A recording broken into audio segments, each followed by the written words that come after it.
Hello and welcome to Stephanie's Movie Reviews. I am your host, Stephanie Thompson. I'm a member of the Screen Actors Guild, a classically trained singer-songwriter, vocal coach, and actress. In this show, we review 4 categories of films: action, family, drama, and comedy. This is the first segment of 4 segments, and in this segment, we are going to review an action film.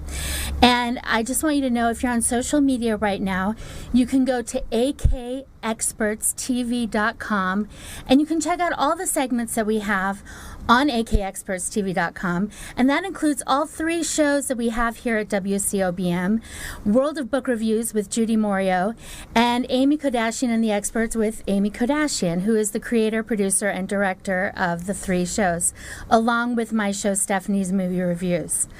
So today I have a wonderful guest back with me for after he's been here many times before. Adnan Khawaja, thank you for being here. Absolutely. When you told me about the movie, I was like, yep, I'm coming. And he's also one of our sponsors with SkyVistaConsulting.com. Yeah? Yes, sure am. Yeah, and we're so happy to have him. So let me just briefly go over the movie. The movie was The Great Wall, and its category is suspense action. It's directed by Yimou Zhang. It stars Matt Damon, Jin Tian, Pedro Pascal, Willem Dafoe, Zhang Hanyu, and Eddie Peng, and it's PG-13 for fantasy action violence. It runs 1 hour and 44 minutes. And basically, the synopsis is 2 mercenaries come upon the army at the Great Wall, and this army is fighting these terrible monsters which are threatening their very existence. Is that about right? That's about right. I was actually going to say Jurassic Park meets Great Wall. Yeah, Jurassic Park meets Great Wall, right?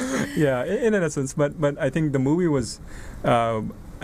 obviously from the Oscars, it got nominated for good movie film editing. Yes. And so from the whole perspective of the movie, you notice the cinematography as well as the backgrounds and the whole fantasy land of the Great Wall back in the day when we didn't have major weapons. And so yes, that was kind of a cool synopsis overall. I was not too sure about the PG-13 part. I wish there was a little bit more to it.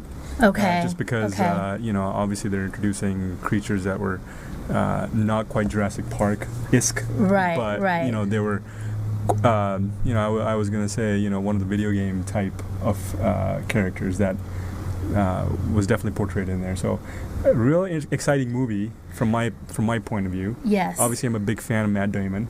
Yes. And that makes a huge difference in terms of the movie piece of it, but there were a lot of working pieces. I'd love to hear more about what your thoughts were. Well, first of all, I have been to the Great Wall. Have you been to the Great Wall? No, that's on my bucket list. Okay, well, I've been to the Great Wall, and so I was amazed just being on the Great Wall itself. It was just a really exciting experience, and seeing it on screen like that, the way it was portrayed in the movie, and when they gave the information at the beginning of the film that it took 1,700 years to build that thing was just like the immensity of it. I mean, I thought I saw it in IMAX, and so I was just like the whole time going just looking at the enormity of this Great Wall and just how huge it was, and that these monsters were threatening the Great Wall was pretty amazing, because the Great Wall was pretty ginormous to begin with.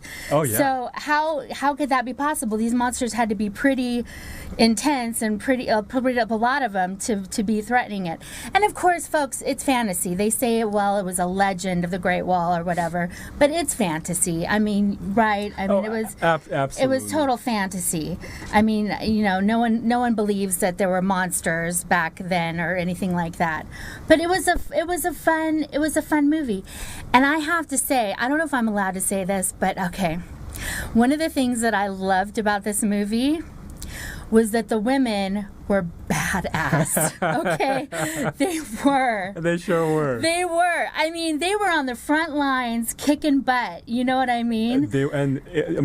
From the martial arts perspective, I mean, I think that was awesome the way they portrayed the female. And obviously, no spoiler alert of some sort. There were an instance where a female leadership did take over, so that was kind of a cool thing too. Yes.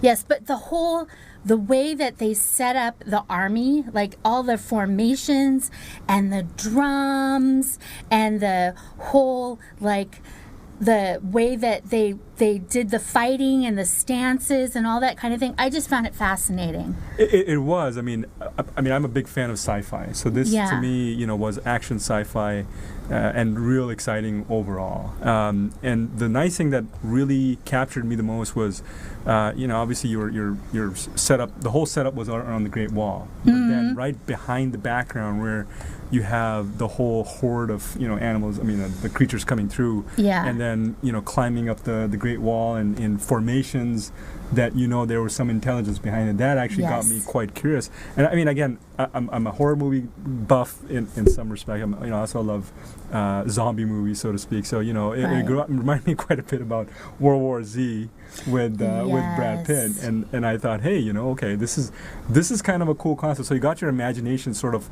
running through. I'm like, hey, what is the next thing that could actually happen? Right. And with the way they had the weaponry set up on how to attack these creatures were actually pretty cool.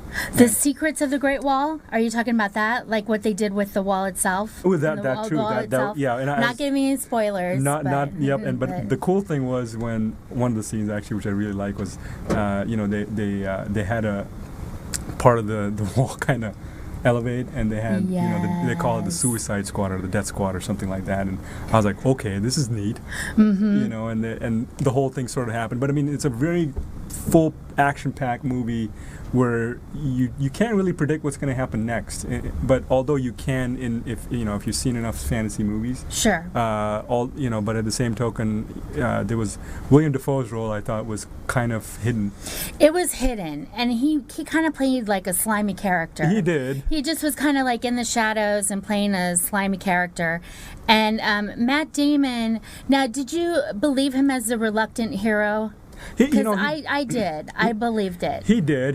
And, obviously there were a lot of things that led up to that where, he was sort of a mercenary that, they were talking about flags and the whole lot. And I was like, okay, you can understand that this was, he was sort of lost as far as who does he have his allegiance to. Because, in the movie he explains a few things that sort of made you to believe that, okay, maybe it's time to sort of have something where a purpose where he can fight for, and I think that sort of played right through, build up to where disappointments didn't quite happen at all, and that was kind of my feeling on his whole character, that it did play up to the role, and it was sort of safe in a lot of ways, just because you had his character be defined right up front. This is what he is, and this is how things are going to go. But overall, quite impressive. Loved the background. Loved the action scenes. The visual effects were stunning in this movie. The costumes were beautiful. I gave this movie 5 popcorns. I thought it was amazing. I really, really enjoyed this movie. So I highly recommend you see it. See it in the theaters, because it's one of those movies you want to see in the theaters. A small TV screen will not do justice. It will not do it justice. It will not do it justice. Well, Adnan, thank you so much for joining me today. My pleasure. I'm glad you enjoyed the movies. It seems like as much as I did. It was nice. And thank you for joining us. And again, if you go to akexpertstv.com, you can see all the segments of our shows. And we'll be right back.